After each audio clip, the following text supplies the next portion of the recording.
Бог не може да биде насекаде, па затоа ги создал мајките. Мајка која расте, воспитува и се грижи за дете со посебни потреби е херој на модерното општество. Соочувајќи се со цивилизацијските норми, критериуми, предрасуди, тие се најсилните, најстрајните, најсмелите меѓу нас. Мајки на деца со аутизам, вие честопати се прашувате дали правите се што е потребно за доброто на своето дете. Растењето не значи ништо за една мајка. Детето си е дете, тоа станува поголемо, постаро, но да порасне, што треба тоа да значи? Во моето срце тоа не значи ништо. Со цел пошироката јавност подобро да ги разбере тешкотиите на детето со аутизам, грижата за неговите потреби и одредени однесувања, важно е да знаеме дека ова не е само развојна фаза што ќе се надмине. Детето се однесува на овој начин, бидејќи моторниот немир, импулсивноста и тешкотијата во одржување внимание се биолошки условени. Не може да ги контролира, ниту пак да ги надмине. Мајките на овие деца се неприсушен извор на трпение, разбирање, поддршка и неограничена, безусловна и безрезервна љубов. Таквата љубов е нишката меѓу нив и нивното дете, и меѓу нив и секојдневните должности на несекојдневна мајка.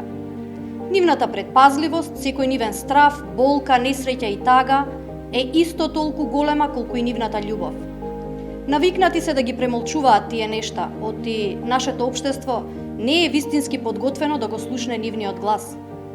Лицата со аутизам треба да ги делат истите права и привилегии кои ги уживаат сите луѓе онаму каде се определени за доброто на овие лица.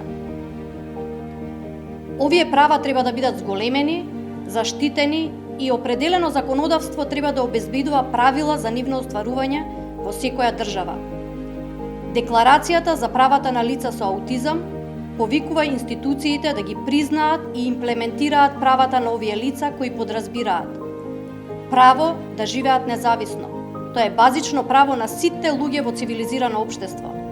Право да се застапувани и да се вклучуваат колку е тоа можно во одлуките кои влијаат на нивната иднина.